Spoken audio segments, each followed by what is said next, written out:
You ready? Sorry. Yeah, I'm You ready. ready? Hey guys, and welcome back to the Ducks and Dogs podcast. My name is Mike, here again with my co-host Matt. How you doing, Matt? 2 and 4 is fun. 2 and 4 is fun. 2 and 4 is fun. And today we're welcoming in a new member to the Duck community, Antoine Staley. Antoine has covered many teams, and now his next stop is with the Ducks. Antoine, why don't you tell us a little bit about yourself? I know you're writing for the Registered Guard and with Athlon Sports.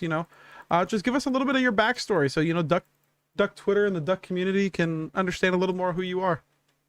I worked as a journalist for a while. I've covered a lot of different sports, football, basketball, NFL, college football, covered the Miami Hurricanes for a little bit, Florida State, uh, pro football, the Dolphins and Carolina Panthers, hockey. I've done that too with Florida Panthers, baseball with Boston Red Sox a little bit too. Also just New England Patriots stuff too when I lived in Boston too as well. And also Boston Bruins. So yeah, I've been around the block for a little bit too, and I'm still in my 30s. So yeah, it's crazy how long I've There you been go. kind of It's doing this. impressive, man. It's impressive. Yeah.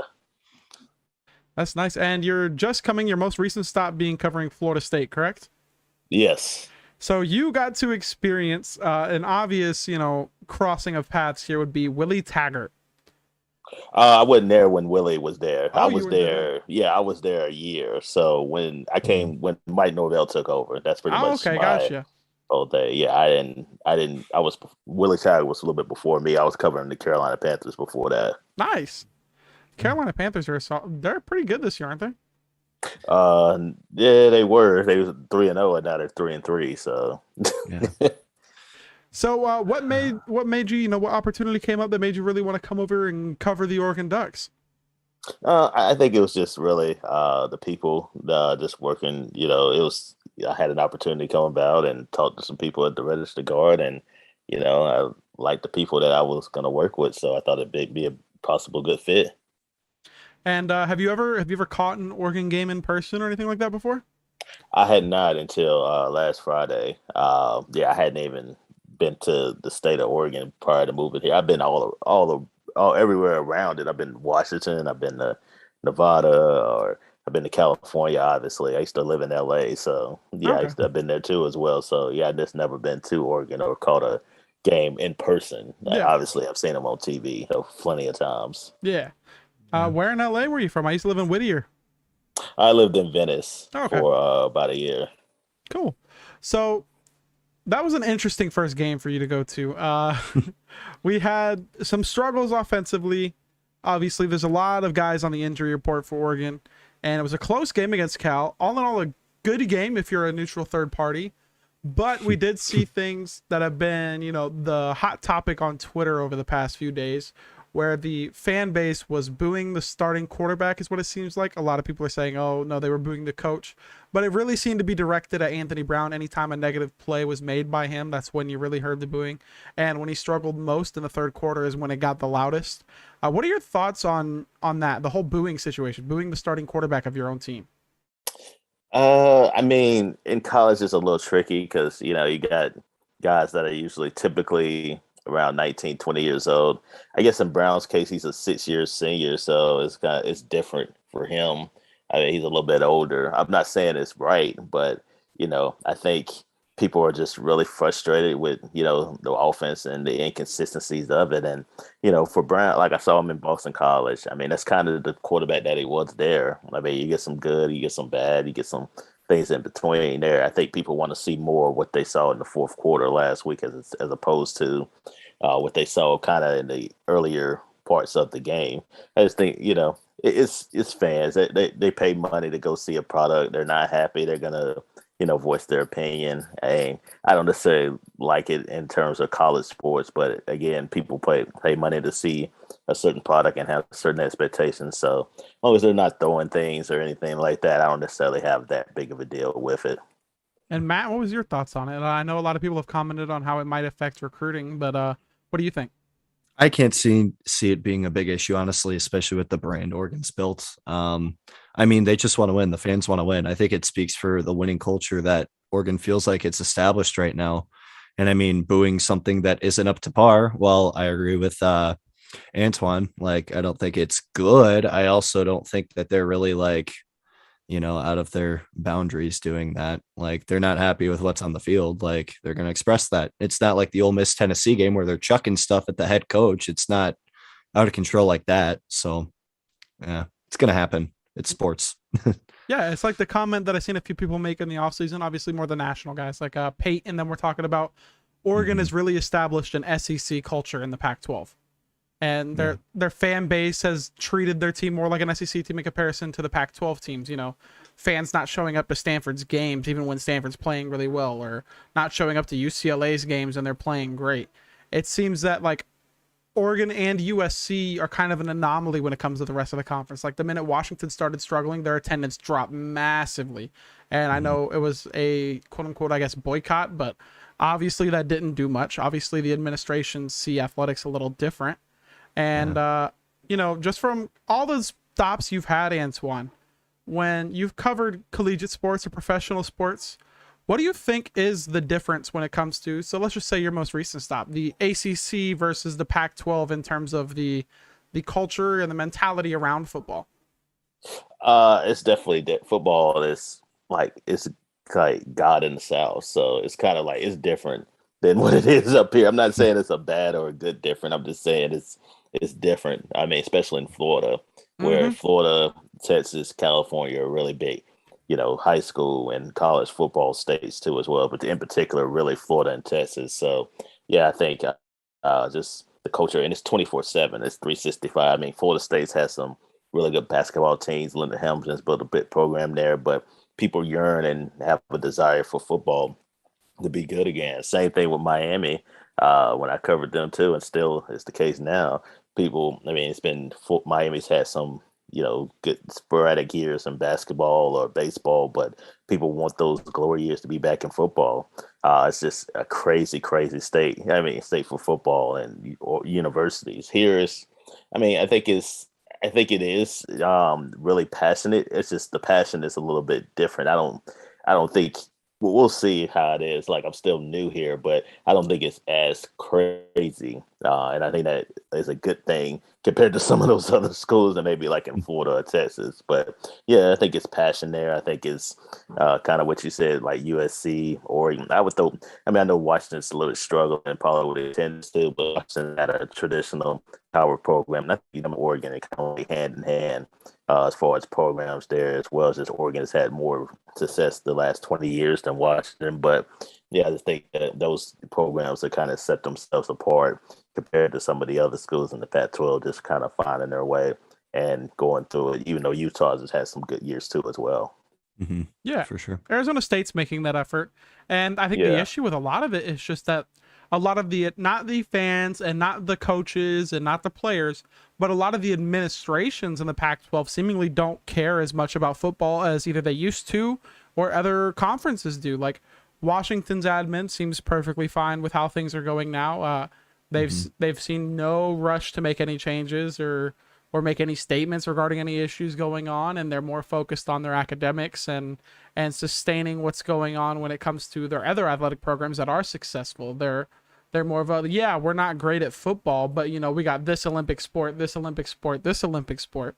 And it's just really a different culture around sports in general out west. Like, you have Josh Rosen is a perfect example. He played football, he was a quarterback, but he seemed to not really care that much about football. Obviously, there's other quarterbacks that come out of LA who are the exact opposite. But, you have that culture that there's so much other acceptable avenues of athletics and of entertainment and everything out here that it really might take the shine from football as opposed to the South. In Gainesville, outside of Florida Gators football, what do you really got? Outside of in Tuscaloosa, outside of Alabama, what do you really got? There's not that options out there, except for, you're talking about the Miamis where there is those options, and they still see a lot more fan and passion. I'd call it more obsession than passion down south in terms of their football fans. And Miami is a perfect segue into the topic of all these openings in the college football head coaching realm, and in particular the ones that have tried to at least shown interest in Mario Cristobal. Auburn last year showed some interest. We've seen other schools like show interest. Do you think if Miami comes calling that Mario is a lock to stay at Oregon? I would have. I think the problem with Miami is I think he would listen, but I think they have a few problems. I think first of all, it would kind of be a little bit of a downgrade in terms of facilities and just kind of what Miami has to offer. And two, could they offer more? Oregon could give them a raise, which I expect to happen probably at the end of the year.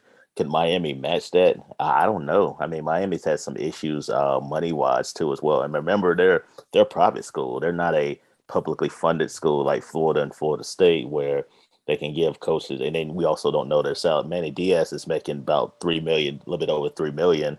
I think Mario's making more than that right now. So unless they offer somewhere around five, or anything north of five, and then make these promises that they're going to upgrade a lot of their facilities. They just got an indoor facility not too long ago.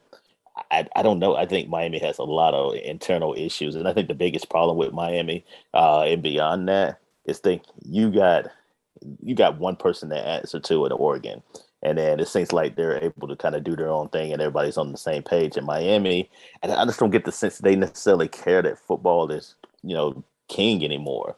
And I know it really hurts a lot of their fans' soul that that's the case. They want their glory days, kind of like what they saw in the 80s and 90s and the early 2000s. But again, it's kind of touch on what you said about some of the Pac-12 schools. I just don't think they get the sense that they're okay being great academically, being competitive in football, but not necessarily competing for national championships anymore. And I think that's just kind of where they are. And, that's been evident the last really 15, 20 years there. That sounds a lot like a program you might know all too well, Matt. Yeah, crazy. I guess we're not the West Coast Clemson, we're the West Coast Miami, huh? I guess Washington would be in the same, because Washington used to have, in the 80s and won a title in 91. The same thing, Miami won a title in 91, and it's just, and then early 2000s, Washington was still really good, and then, but I think I don't know necessarily enough about Washington's program, but it seems like it was a lot of just bad hires that come in there too, as opposed to. I don't know. It seems like maybe they don't care that much about football. I don't know. But from afar, it kind of seems like it was like a lot of just negative and bad hires. And I like the Sarkisian hire for a little bit, and then of course he ended up going to leaving and go to USC. And Chris Peterson was good, but they hadn't had that stability there. That's kind of what it seems like it's lacking to me with Washington. Yeah, for sure. And I mean, there's a recent interview with the athletic director, Jen Cohen, basically pointing the finger at the fans as kind of the problem, as a toxic culture and all that. Like, you saw that, Mike, right? It just seems very tone deaf, and it seems like an athletic director that doesn't want to fix any of the issues going on.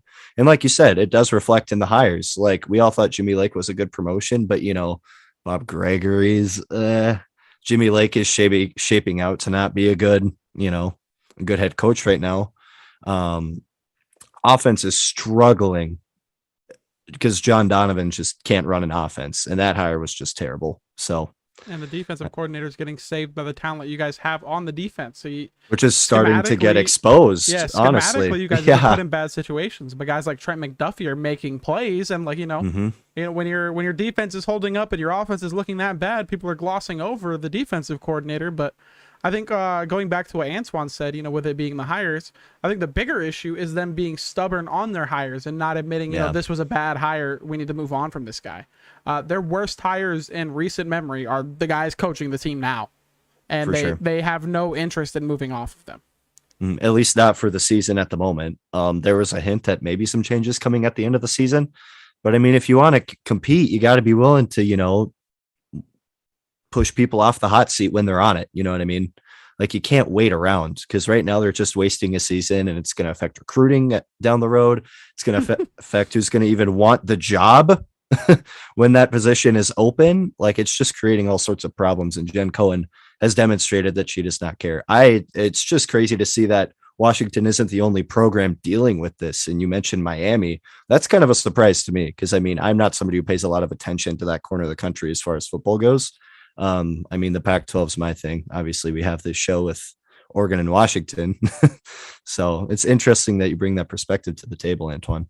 It's just they've really struggled like football. I mean, really, dating back to 20 years. I mean, Butch Davis left, and they ended up hiring Larry Coker to replace him. He was an assistant, and then they ended up winning the title in '01. But even after that, the talent started to decrease a little bit, and the recruiting wasn't necessarily up to par. And then they've gotten cheap with hires and hired assistants and guys like Mark Rick. I think started to get the ball rolling a little bit. It was unfortunate he retired, but they ended up making a panic hiring Manny Diaz away from Temple, who had no coaching experience whatsoever. And I think that's really been evident the job that he has done the last few years and the struggles that they had. For sure. Yeah, and I mean, wasn't Mario one of the options? I don't know if they tried to get Mario or if Mario wasn't interested or they weren't interested. I'm not sure how that exactly went. They were not interested at the time when they made that hire. So you would think, they would have been, especially with Mario. He was a former coach at FIU, which is also led them to Miami. their best years, and that was just the note on that. FIU made really weird decisions in regards to that. Mario leads them to their best years in program history, and they're like, yeah, you're fired. Yeah, and obviously Mario being a Miami alum, so I have a hard time believing he probably would. I mean, I'm sure he might listen, but they're gonna have to come up with some kind of sweetened pot in order to do that. And like I said, I have a hard time believing they can match anything that Oregon has to offer. I think if Mario were to leave, I think it'd be for another type of job. Maybe LSU, possibly, or something like that, but not Miami. Yeah, I've told Matt the only job I'm really worried about is if Saban retires. Otherwise, I think he's going to stay at Oregon. And it kind of shocked me that you're saying that your coach only makes $3.5 million. I thought it was only the Pac-12 who paid out those penny pinching salaries like that. Like you're talking about Mario Cristobal getting a raise. Well, yeah, he's at $4.55 million. He just got a raise. He just leveraged the Auburn job to get a raise. And he might get another one too, depending on this year too. You know how that goes. So. Yep. And he's really, I mean, Oregon, one of the things that I think makes Oregon what I think is a top 10 job in college football is the boosters are very motivated athletically. Our former athletic director, Pat Kilkenny, is the 76th richest man in the world. And then a former track runner, Phil Knight, is the 26th richest man in the world. Like, our two biggest boosters are heavily invested into the athletic program. And I think that's glossed over too much in regards to how important that's been in Oregon's rise to prominence, and Oregon probably staying there. Even if USC makes the right hire, it's probably going to be Oregon USC battling it out for years to come. Or if they don't, it's going to be what we've saw for the past 10 years, pretty much. It's Oregon, and then, Stanford comes in here a year, Washington comes in here a year, Utah. And you got to spend money to have good teams. And not a lot of the teams out here seem to be willing to spend money. I was just shocked that you mentioned Miami in that same boat. Yeah, I mean, like I say, it's a private school. So it's definitely different funding from the pot as opposed to state schools where you're able to have endless amounts of money. And I mean, Miami has big donors, but again, you're really relying on those donors giving you a ton of money, like The Rock and some of those other people too. Otherwise, it's going to be hard to compete. And like I said, I just don't know if the administration I think they're content with just being a team that wins 8 or 9 games and, doesn't compete for national championships. That seems like that's where they are right now. Yeah, it's really, I thought it was tough. One of my good friends is a Miami fan. He said he's seen the Rock interact with Oregon more now that Mario Cristobal's there than he's seen him interact with Miami as of late. And it's really crazy because I've seen a lot of Miami fans under, like Oregon stuff supporting Mario Cristobal, and it's really cool to see. But you know why, he played here, and they want him to be their coach, and exactly, it's an underlying thing, it's kind of sure. like when Warren Sapp and Lamar Thomas, some old Miami players, are supporting Lane Kiffin. They want Lane Kiffin to be the head coach at Miami moving forward, so it's kind of the same similar thing. Funny to mention Lane Kiffin. There's a sector of fans on Duck Twitter, you'll probably run into them eventually, who want Mario canned for Lane Kiffin. They are very disappointed in Mario for whatever reason. I mean, now a lot of it was because a lot of people expected a lot out of Anthony Brown. I was one, Matt can vouch for this, who was saying, hey, your expectations for Anthony Brown shouldn't be that high.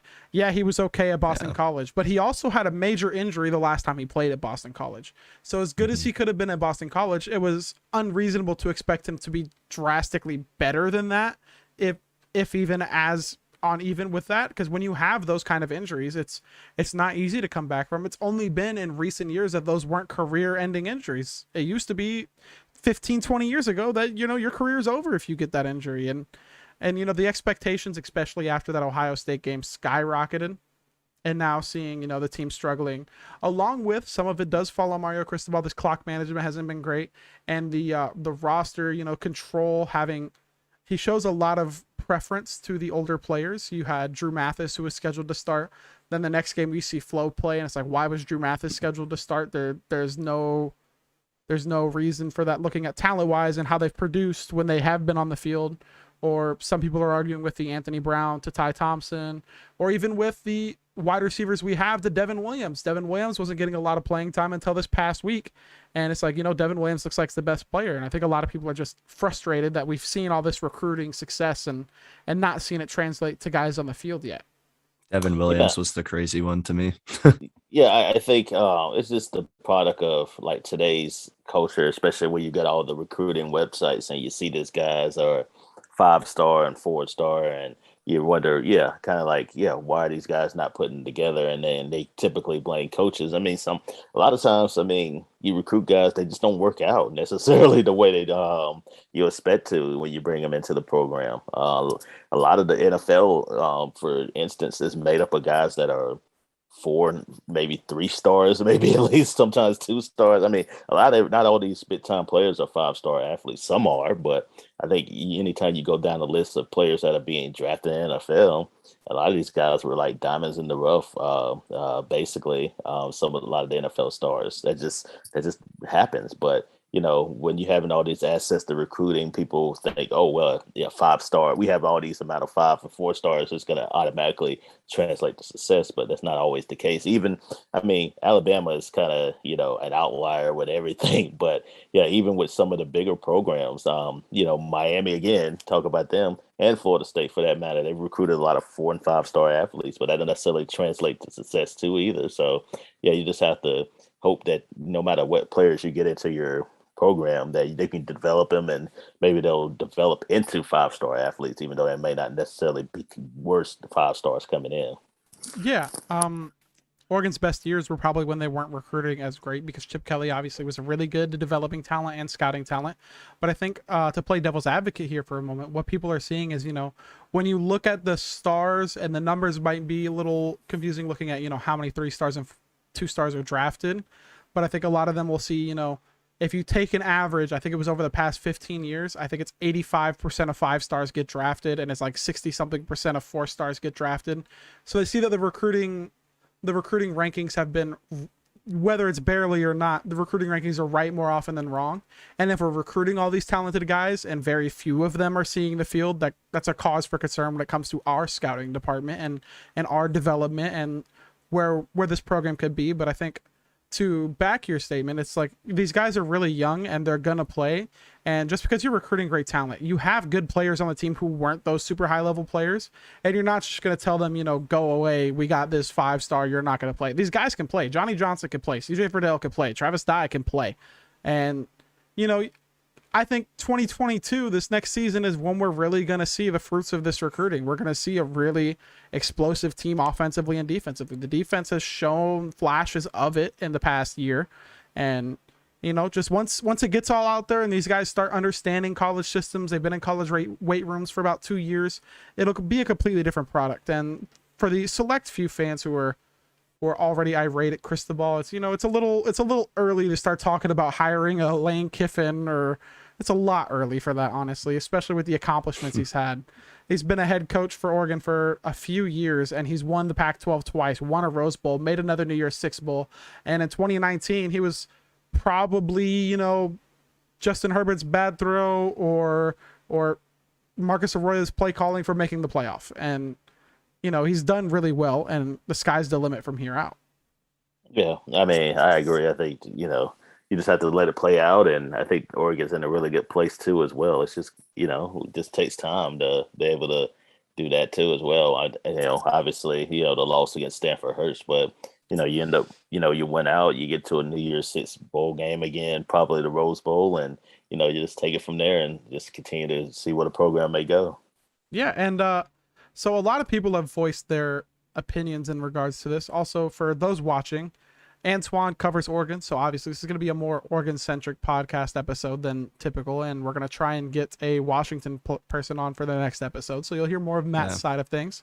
Well, there's not much of note right now, so here we are. But yeah, back to what I was asking you, Antoine. Everyone's voiced their opinion, whether it be the guys from the 247 podcast or whether it be the guys from any Oregon podcast. Everyone's voiced their opinion. This will be the last question we ask you. Do you think Oregon should make a quarterback change with what we've seen on the field? And although we are 5-1, there has been a lot of struggles where it seems like this offense could be much more dynamic. What is your thoughts on the quarterback situation? I would like to see, especially with the players that are coming back from injuries, especially defensively, and then kind of all putting together. I would like to just see how all that's going to come about, especially this weekend against UCLA, before I make a decision. So I'll say no for right now, but I still think Brown is probably the best quarterback for him moving forward. I feel like if Ty Thompson was going to be the guy, and they fed that confidence in him, they probably be playing already. So yeah, I think Anthony Brown probably gives them the best chance to win. He was always going to be a bridge guy anyway to whoever the next guy be, whether it be Thompson or somebody else. And I think the coaches have shown that, and they still show confidence in Brown. They can get it done. You're just going to have to live with, the roller coaster ride. Sometimes it's going to be, up. It's going to be pretty. And sometimes this is going to be not so great too. But I definitely think this is still a team that's going to win 10, 11 games, get to the Pac-12 championship, and then we'll see what happens from there. Yeah, it really is going to depend on how other teams fare. But obviously, my stance on this has been no secret. I did not want Anthony Brown as a transfer to begin with because of his play at Boston College and the major injury and his scheme fit with a Joe Moorhead offense. I didn't think it was a fit. It's done fairly well so far. He's got to clean up a good bit of things and he'd be a lot more improved. But I think more of it, obviously this is all opinion based. We don't know. We're not at practices. We're not seeing what's going on. I think a lot of it is this coaching staff, which this is why they're so good at recruiting, is they're overly loyal. Like they're insanely loyal to their players and they don't want to bench someone, especially a guy who's waited his turn and who did all the right things. Even if it looks like, this guy might be a little bit better, but we're going to go with the veteran here because, he's been here, he's put in the work, he's put in the time. And I feel like, at least in my opinion, that's a huge factor when it comes to this Oregon staff. Yeah, I think just real quick, I know, like you said, we press for time too, but yeah, I think just looking at them, they still have a lot of confidence in Brown too, and I just think that if they were at least considerate, I've seen coaches that, especially in other programs, where they might get some of those young guys some time, even just maybe for a series or something like that, just to kind of get their feet wet. But they're not even doing that. They're really just saying, outside of that Stony Brook game anyway, I just think they're saying, Brown, it's really your show. You handle it, and they have the utmost confidence in them. And even throughout the Stanford game where, that could have been a time where they just decided, let's make the switch now, especially as we go deeper in the Pac-12 play. They decided to stay course with Brown, and, we'll see what happens, especially in a tough game against UCLA coming up. Yeah, for sure. And, if they were going to make a change, that third quarter last week probably would have been it. Yeah, would have been it. Yeah, he had some errors in the decision making. He had some bad throws. If they were going to make a change, that would have been it. I don't think they're going to make a change. I would hope they did, but I don't think it happens. And it's gonna. We'll see what happens from here, honestly. And a lot of the fan base doesn't have an insane amount of confidence. The coaching staff has backed Anthony Brown. The players really love Anthony Brown. And from everything I've gathered from the Mighty Oregon podcast and these clips that released today of him talking about his degrees, he seems like a great kid, and I don't hope he fails or anything. I'm just, giving my football opinion on his play on the field. And, obviously, people are like, oh, don't talk down on college kids. Well, I don't feel bad. He's older than me.